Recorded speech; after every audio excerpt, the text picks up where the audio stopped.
Assalamualaikum warahmatullahi wabarakatuh. Perkenalkan, nama saya Ana Prameswara, mahasiswa Sekolah Tinggi Agama Islam Bumi Silampari, Lubuk Linggau, program studi Komunikasi dan Penyiaran Islam. Baiklah, saya di sini akan menjelaskan tentang fakta baru Wali Songo yang banyak menyimpan hal yang mengejutkan. Fakta-fakta yang dimunculkan tentunya membuat kita kaget. Berbicara Wali Songo, pastinya menjadi nama yang tidak asing di telinga kita. Begitu juga dengan fakta baru Wali Songo yang kini banyak diungkap sebagai salah satu ulama besar. Para wali memang mempunyai pengaruh terhadap penyebaran Islam di Indonesia. Banyak masyarakat tanah air memeluk Islam karena melihat mereka. Tidak hanya itu saja, ada peran juga dalam membantu rakyat mengusir penjajah. Para ulama ini sendiri sudah meninggalkan dunia atau wafat sudah beberapa abad lalu. Namun, tidak menyurutkan orang untuk meneliti fakta baru tentang mereka. Banyak sekali yang telah diungkap dan tidak jarang membuat banyak orang terkejut. Salah satunya adalah apabila mereka semua keturunan Raja Tanah Jawa. Lalu seperti apa fakta baru Wali Songo? Nah, di sini saya akan menjelaskan. Sebagai penyebar agama Islam tersohor di Indonesia, mungkin orang belum banyak yang tahu apabila kesembilan ulama ini memiliki hubungan darah satu sama lain. Hal ini disebabkan lantaran para Wali Songo merupakan saudara atau anak yang meneruskan ajaran Islam Indonesia. Seperti Sunan Gresik yang memiliki anak bernama Raden Rahmat yang lalu mendirikan pesantren di daerah Surabaya, kemudian dikenal dengan Sunan Ampel. Dari Raden Rahmat inilah munculnya anak yang meneruskannya, yaitu Sunan Derajat dan Bonang. Kondisi inilah yang menjadikan mereka bisa dikatakan masih berkeluarga. Oke, baiklah. Saya akan mengambil satu contoh wali. Di sini saya lebih memilih ke Sunan Ampel. Sunan Ampel adalah pangeran kerajaan Campa. Ali rahmatullah yang terlahir sebagai cucu Raja Campa sudah menunjukkan bahwa beliau keluarga bangsawan atau kerajaan. Istilah yang lebih populer, Sunan Ampel berdarah biru atau ningrat atau seorang pangeran. Selain itu, beliau adalah keponakan Raja Brawijaya Majapahit. Meskipun demikian, statusnya sebagai seorang pangeran kerajaan tidak membuatnya terlena dan takabur, malah menjadi pendorong baginya dalam menuntut ilmu agama. Lantaran posisinya yang tinggi, maka sosok Raden Rahmat pun memiliki pengaruh yang cukup kuat di kalangan bangsawan Majapahit. Konon wilayah desa Ampel Denta, di mana masjidnya berada, merupakan tanah hadiah dari Raja Majapahit karena jasanya mendidik akhlak keluarga kerajaan saat itu. Sunan Ampel sendiri juga memiliki seorang kakak laki-laki bernama Ali Murtado yang menemani melawat ke Pulau Jawa bersama sang ayah, Maulana Malik Ibrahim atau dikenal sebagai Sunan Gresik. Masjid itu merupakan masjid tertua ketiga di Indonesia, berdiri tahun 1421 di dalam wilayah kerajaan Majapahit.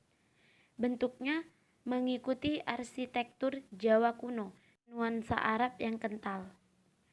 Sunan Ampel wafat pada tahun 1481 di Demak, namun dimakamkan di sebelah barat masjid ini.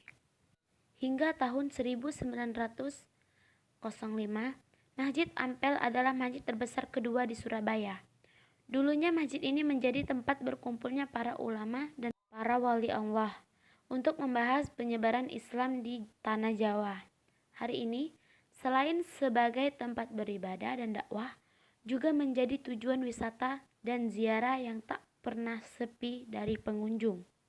Struktur bangunan dengan tiang-tiang penyangga berukuran besar dan tinggi dari kayu. Juga langit-langit yang kokoh memperlihatkan kemampuannya melintasi zaman.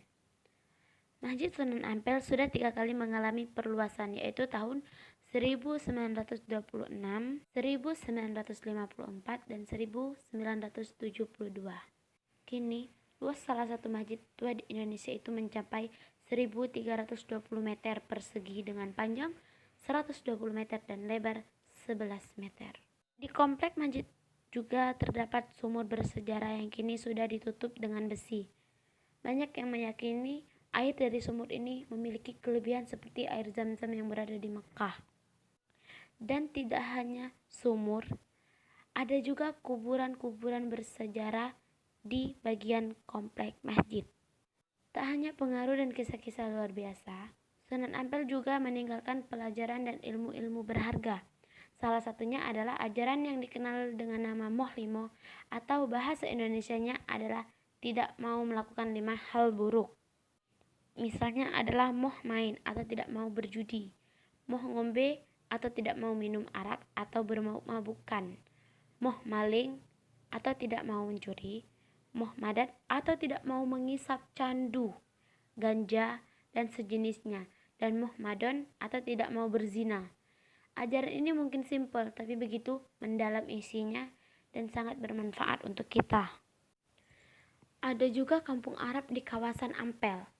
Di kawasan ini ada yang menarik, yaitu keberadaan kampung Arab yang sebagian besar ditempati warga keturunan Arab Yaman dan Cina selama ratusan tahun untuk berdagang.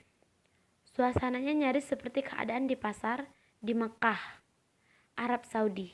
Entah bagaimana asalnya, namun mungkin ini semacam penghormatan kepada Sunan Ampel yang memiliki darah dan adat Timur Tengah. Suasana di kampung Arab Ampel selama bulan Ramadan, jumlah pengunjung kawasan Ampel meningkat dibanding hari biasa. Pengunjung pun juga akan semakin membeludak pada saat malaman Lailatul Qadar. Bahkan dapat mencapai 20.000 orang.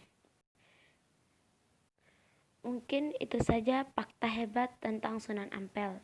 Perjuangan Sunan Ampel membuktikan bahwa seseorang yang berdakwah membela agama Allah Subhanahu wa taala akan mendapatkan balasan kemuliaan selama hidupnya, bahkan ratusan tahun kemudian setelah orang tersebut sudah wafat. Semoga hal ini bisa menambah kualitas keimanan kita dan semoga bisa kita amalkan dalam kehidupan kita sehari-hari. Mungkin hanya ini penjelasan saya tentang fakta baru Wali Songo yang lebih dominan kepada Sunan Ampel. Sekian dan terima kasih. Subhanakallahumma wa bihamdik, asyhadu alla ilaha illa anta, astaghfiruka wa atubu ilaik. Wassalamualaikum warahmatullahi wabarakatuh.